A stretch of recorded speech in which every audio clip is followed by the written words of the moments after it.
சற்று முன் வெளியான முக்கிய அறிவிப்பின்படி இனி உங்களுக்கு ரேஷன் கார்டு கிடையாது. அரசு அதிரடி ரத்து செய்ய உத்தரவு. செய்தியை முழுமையாக கேட்கறதுக்கு முன்னாடி நம்ம சேனலை சப்ஸ்கிரைப் பண்ணலாம். சப்ஸ்கிரைப் பண்ணிக்கோங்க. மறக்காம பெல் பட்டனை கிளிக் பண்ணிக்கோங்க. அப்போ தான் நம்மளுடைய அப்டேட்டட் நியூஸ் உங்களுக்கு உடனுக்குடன் வந்து சேரும். இவர்களுடைய ரேஷன் கார்டுகளை உடனடியாக ரத்து செய்ய அரசு உத்தரவிட்டுள்ளது. இனி இவர்கள் ரேஷன் கடையில் எதுவும் வாங்க முடியாது. ரேஷன் கார்டு வைத்திருக்கும் மக்களுக்கு அதிர்ச்சி தரும் செய்தி வந்துள்ளது. தகுதியற்றவர்களின் ரேஷன் கார்டுகளை உடனடியாக ரத்து செய்ய அரசு உத்தரவிட்டுள்ளது. ரேஷன் கார்டு வைத்திருப்பவர்களுக்கு ஒரு அதிர்ச்சியான செய்தி வந்துள்ளது. போலியான ஆவணங்களை காட்டி பிபிஎல் கார்டுகளை பெற்றவர்களின் கார்டுகள் ரத்து செய்யப்படுகிறது. இதனால் தகுதியற்றவர்கள் ஏழைகளின் நலத்திட்டங்களை பெறுவதை தடுக்க அரசு நடவடிக்கை எடுத்துள்ளது.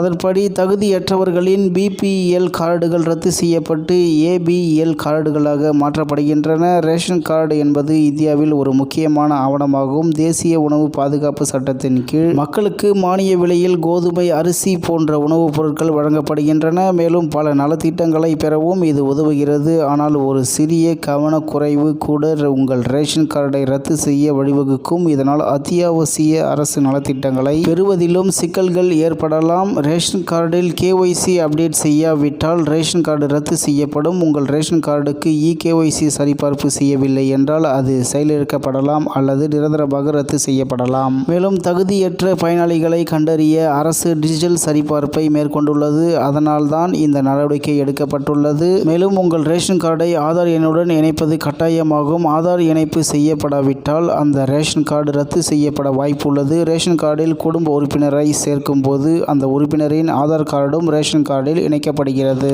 அதில் ஏதேனும் மோசடி இருந்தாலும் ரேஷன் கார்டு ரத்து செய்யப்படும். உங்களிடம் ரேஷன் கார்டு இருந்து பல மாதங்களாக நீங்கள் ரேஷன் வாங்கவில்லை என்றால் அந்த ரேஷன் கார்டு செயலற்றதாக கருதப்பட்டு ரத்து செய்யப்படலாம். எனவே தொடர்ந்து ஒவ்வொரு மாதமும் ரேஷன் வாங்க வேண்டியது அவசியம். தொடர்ந்து ரேஷன் வாங்காமல் இருந்தால் அவர்களுக்கு ரேஷன் உதவிகள் தேவையில்லை என்று அரசு முடிவு செய்து அந்த கார்டை ரத்து செய்யும். அரசு தொடர்ந்து கேஒய்சி சரிபார்ப்பு மூலம் தகுதியற்றவர்களின் ரேஷன் கார்டை கண்டறிந்து வருகிறது. உதாரணமாக அதிக வருமானம் ஈட்டுபவர்கள், அதாவது அரசு ஊழியர்கள், வரி செலுத்துபவர்கள் போன்றோர் ரேஷன் கார்டு வைத்திருந்தால் அவர்கள் தணிக்கையின் போது கண்டறியப்பட்டு அவர்களுடைய ரேஷன் கார்டு ரத்து செய்யப்படும். உங்கள் ரேஷன் கார்டு ரத்து செய்யப்பட்டால் எந்த இலவச அரசு நலத்திட்டங்களையும் நீங்கள் பெற முடியாது. கரீப் கல்யாண் அன்ன யோஜனா, ஆயுஷ்மான் பாரத், வீட்டு வசதி திட்டம் போன்ற திட்டங்களுக்கு நீங்கள் தகுதியற்றவராகிவிடுவீர்கள். மேலும் சில பொது சேவைகளுக்கு அடையாளத்தை நிரூபிப்பதில் சிக்கல்கள் ஏற்படலாம். எனவே ரேஷன் கார்டு ஆக்டிவாக இருக்க வேண்டியது அவசியம். மேலும் இந்த முக்கியமான விஷயங்களை செய்யாவிட்டால் உங்கள் ரேஷன் கார்டு ரத்து செய்யப்படும். எனவே அனைத்து ரேஷன் கார்டுதாரர்களும் இந்த நடவடிக்கைகளை விரைவில் மேற்கொள்வது நல்லது. முக்கியமாக ரேஷன் கார்டில் ஆதார் கார்டை இணைப்பது மற்றும் கேஒய்சி சரிபார்ப்பை செய்து முடிப்பது நல்லது. அப்போதுதான் ரேஷன் உதவிகள் தொடர்ந்து கிடைக்கும். பிபிஎல் ரேஷன் கார்டுகள் பொதுவாக வறுமை கோட்டிற்கு கீழ் உள்ளவர்களுக்கு வழங்கப்படுகின்றன.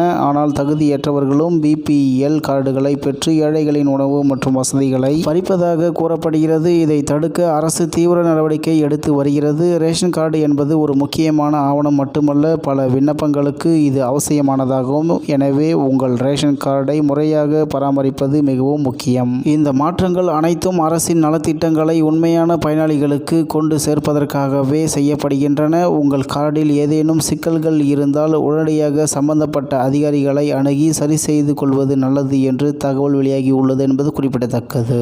இத்துடன் இன்றைய முக்கிய செய்தி நிறைவு பெறுகிறது. மேலும் இது போன்ற செய்திகளை உடனுக்குடன் தெரிந்து கொள்ள ஆர்கே நியூஸ் தமிழ்நாடு சேனல் உடன் இருங்கள். நன்றி, வணக்கம்.